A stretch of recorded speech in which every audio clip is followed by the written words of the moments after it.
In 2025, Canada never officially declared a visa ban, but for people in 10 Asian countries, it might as well have. No public announcements, no breaking headlines, just silence. Behind embassy walls, visa approvals are quietly drying up. Students, workers, even families slowly being shut out without a single word of explanation. It's not just immigration anymore, it feels like silent exclusion. And right now, these 10 nations are bearing the brunt of it. Number 1. Vietnam. In 2025, Canada's immigration blacklist grew quietly but fast. And Vietnam suddenly found itself right near the top. Officially, the reason was a surge in fake tourism and study permit applications. But insiders will tell you, there's more to the story. Canadian officials uncovered full-blown visa fraud rings operating out of Hanoi and Ho Chi Minh City, complete with fake invitation letters, doctored bank statements, and even ghost sponsors. What began as a few isolated incidents quickly turned into a full-blown pattern. Soon, even perfectly clean applications were getting flagged. Why?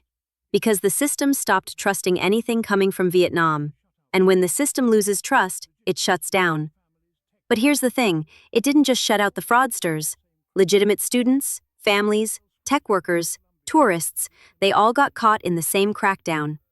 ESL schools in British Columbia reported Vietnamese students suddenly being deferred. Tech companies waiting on skilled coders from Da Nang saw permits frozen. Travel agents in Quebec watched real tourists get rejected for no clear reason. Some call it unfortunate collateral damage. Others see something deeper, racial profiling, dressed up as risk assessment.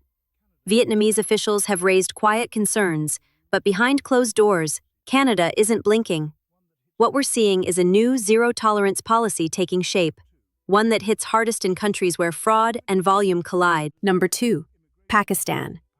In 2025, Canada's so-called immigration freeze hit Pakistan, not by accident, but with precision. The official line? Enhanced vetting, security protocols, the usual diplomatic language. But beneath that cold bureaucracy lies a harsh, unspoken truth. Pakistani applicants, students, families, skilled workers are being quietly filtered out. Approval rates? Plummeting. Explanations? Almost none. It's all happening in silence. This shift didn't start in Canada. It was triggered by border incidents in Europe, where forged Pakistani passports were discovered. Canada had no direct link, but its intelligence agencies acted fast. Travel patterns flagged as high risk, and suddenly, even flawless applications started getting tossed aside. Visa officers now reject with vague phrases, insufficient ties to home country, unclear travel intent. Behind those words are broken plans and broken families, parents separated from children, spouses stuck oceans apart, healthcare workers and IT pros with job offers in hand, left in limbo. Even Canadian-born kids with Pakistani relatives abroad are hitting invisible walls. And the irony? Pakistan has long been one of Canada's strongest immigration partners. Its doctors, engineers, and entrepreneurs helped shape the very idea of multicultural Canada. But now, there's a whisper running through Ottawa of quiet fears. Fears of extremism, fears of fraud, and maybe quiet prejudice too. Community leaders are asking questions. They're demanding answers, but the government?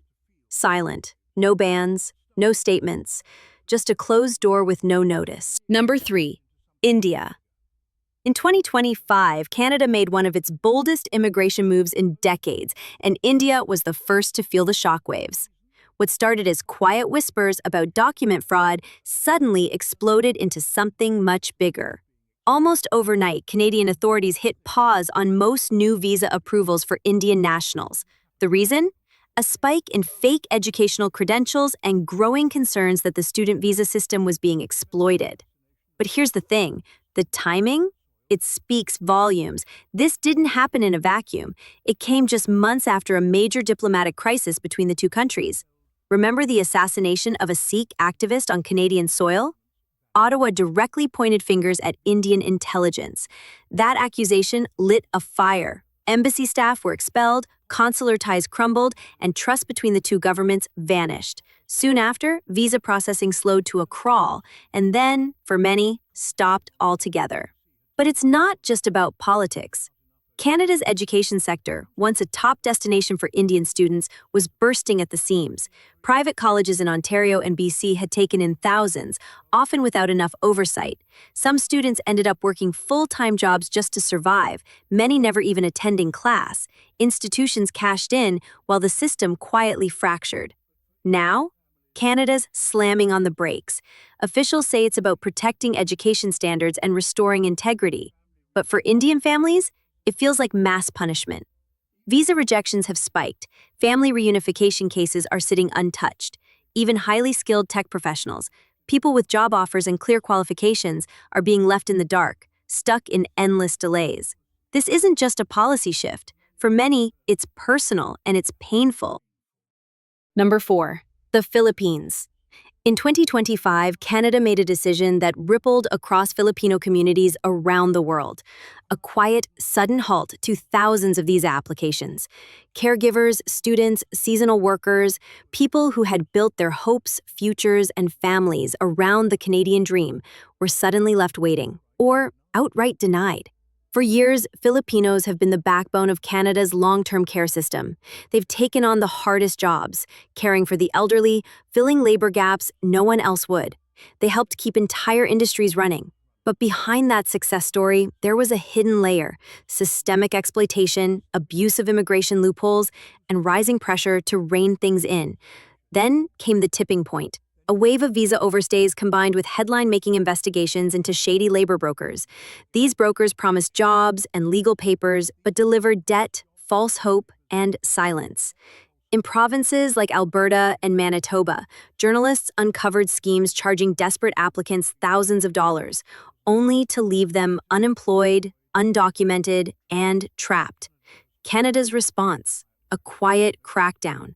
No press conference, no bold policy shift. Just a sharp increase in visa denials, long-term caregivers, suddenly unqualified under new rules, ESL students left waiting with no updates, family sponsorships randomly flagged for further review.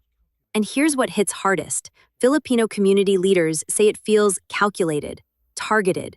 Why? Because they know the community tends to stay quiet.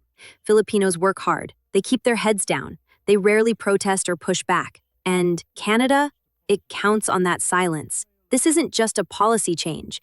It's a betrayal of a community that gave so much and is now being pushed to the margins without a single word of thanks. Number 5. Indonesia. In 2025, something shifted for Indonesians hoping to study, work, or reunite with family in Canada. There was no official statement, no government memo. On paper, nothing changed.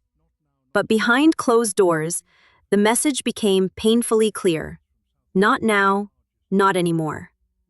Visa officers quietly began turning away applicants from Southeast Asia's largest country, without explanation, without headlines. Why?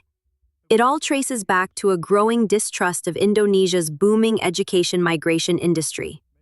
Over the past few years, thousands of Indonesian students applied to small Canadian colleges, many of which quietly became little more than visa mills. Institutions that offered minimal education in exchange for sky-high tuition fees. Students came with big dreams, but left with empty wallets, and often no degree. For Canadian immigration authorities, the trend wasn't just concerning. It became a red flag. Suddenly, everything tightened. Embassies started asking for more proof of funds, more academic documentation, more guarantees of return. But these weren't just safeguards, they were filters. And they didn't just catch the fraud, they crushed real dreams too.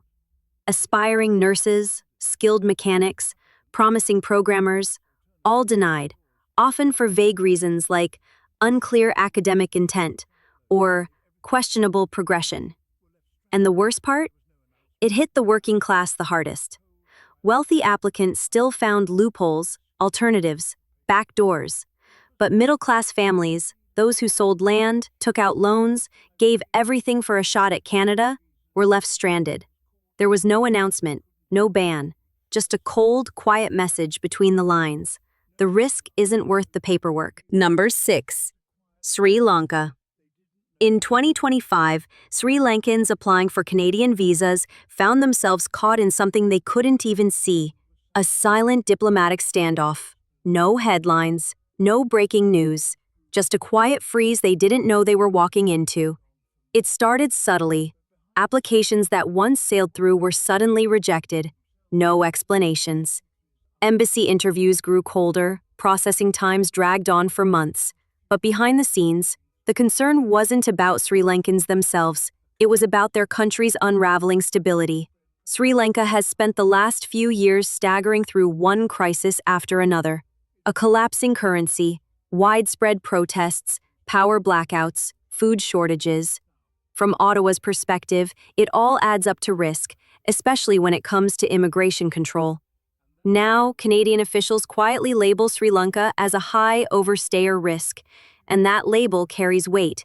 It means even well-qualified students, skilled workers, or family members face near automatic rejection, unless they can prove strong, stable ties to a country that's anything but stable. And for most applicants, that's impossible. So, the door shuts quietly. In provinces like Ontario and Nova Scotia, home to vibrant Sri Lankan communities, family reunification files are stalled. Employers looking to hire cooks, truck drivers, caregivers, they're being told to look elsewhere. Study permits disappear into bureaucratic limbo. Lives are put on hold without a word. And the cruelest part? No one will admit it's happening. There's no official ban, no press release, no outrage. But for thousands of Sri Lankans, the reality is undeniable.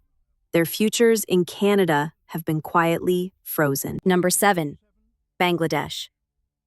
In 2025, Canada's quiet visa clampdown reached Bangladesh, and entire families are now watching their dreams dissolve with no warning, no explanation. For years, Bangladeshi migrants were welcomed through Canada's labor and family-based pathways. From garment workers, to truck drivers, to small business owners, they filled the jobs that kept cities running, even if no one publicly acknowledged it. But then, everything changed, fast.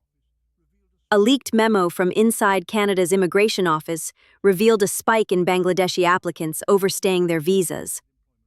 The memo flagged rising non-compliance and even hinted at suspected employment fraud. The response? Swift and silent. Within weeks, visa approvals for Bangladeshi nationals nosedived. No public statement, no policy update, just cold refusals. In cities like Toronto and Winnipeg, where Bangladeshi communities had grown strong, people started connecting the dots. Student visas suddenly delayed with no timeline. Spousal sponsorships left under review for over a year. Work permits denied for minor technicalities that never used to be an issue. Immigration agencies that once processed dozens of Bangladeshi cases every week, now shutting their doors. Back home, officials called it what it is: discriminatory. But in Canada, the media stayed silent. Still, on the ground, the damage is undeniable. Fewer newcomers, more anxiety, families separated, workers ready to join Canada's agricultural and service sectors, blocked. And even those already living in Canada, some for years, are now being re-questioned, re-evaluated, re-scrutinized. Ottawa says it's about protecting system integrity, but critics see something else: a move designed to look tough, a way to send a message, to calm rising anti-immigration sentiment without having to say it out loud. Number 8. Nepal. In 2025, something quietly but unmistakably shifted for Nepali applicants trying to reach Canada. Visas started getting delayed, questioned, or outright denied, and no one was offering a straight answer. The official explanations? Wrapped in vague bureaucratic language, insufficient financial ties, unclear travel intent, risk of non-return. But community advocates weren't fooled. Nepal, one of the poorest countries in the world, had become an unspoken target in Canada's tightening immigration dragnet. The real issue? Poverty. Over the past few years, thousands of Nepali students and workers looked to Canada for opportunity. They filled entry-level jobs most Canadians ignored, enrolled in modest ESL programs, and moved into rural towns that desperately needed labor. They weren't breaking rules, they were answering needs. But behind the scenes, immigration officials began quietly flagging Nepali applicants, not for crime, not for fraud, but simply for coming from a country deemed too poor. Socioeconomic status became the red flag. And the consequences? Brutal. Students with college acceptance letters in hand denied. Temporary workers with spotless records told they were unlikely to return. Performing excaposes, family reunification cases, delayed indefinitely. All because applicants didn't meet some invisible, unofficial standard of stability. This isn't about safety, it's not about rules. It's a silent purge based on poverty. And the ones paying the price? Hardworking, law-abiding Nepali migrants, people just searching for a chance, being shut out simply because of where they come from and how little they have. Number 9, Cambodia. In 2025, Cambodian nationals trying to come to Canada are running into a brutal reality. The door, technically open, but almost no one's getting through. There's no official ban, no bold headlines, but there is a wall, built from quiet suspicion, stricter rules, and a growing diplomatic chill between Phnom Penh and Ottawa.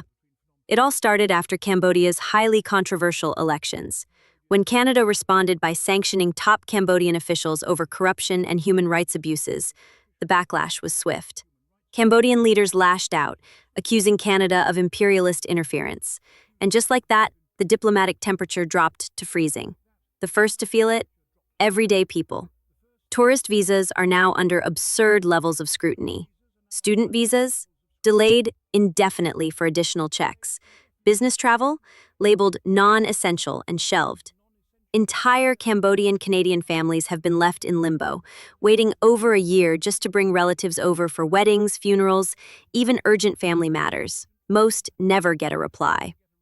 But here's the heartbreaking part.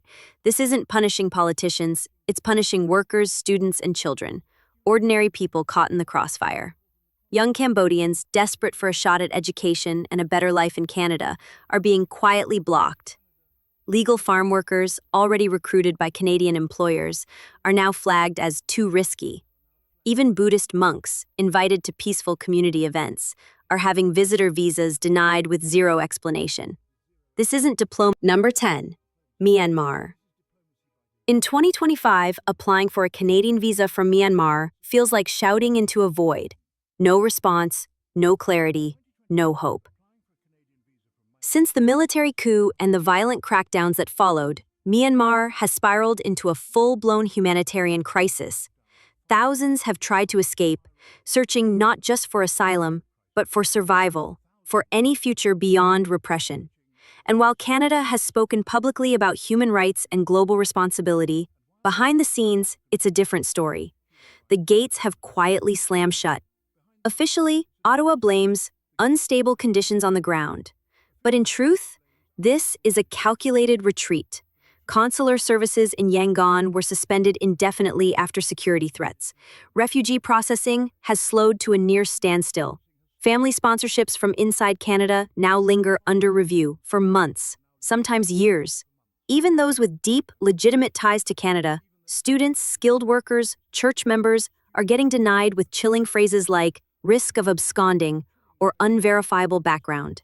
Human rights groups have pleaded with Canada to open more humanitarian pathways, but the government is cautious, fearful that easing restrictions might spark a wave of refugee claims they aren't ready to handle. And for the people still trapped in Myanmar's chaos, that caution means silence. Emails go unanswered, cases vanish into digital limbo, and those few who do make it through face grueling, often hostile interviews where the burden of proof is impossibly high. In the end, it's not just a bureaucratic delay, it's a lifeline being cut, quietly, deliberately.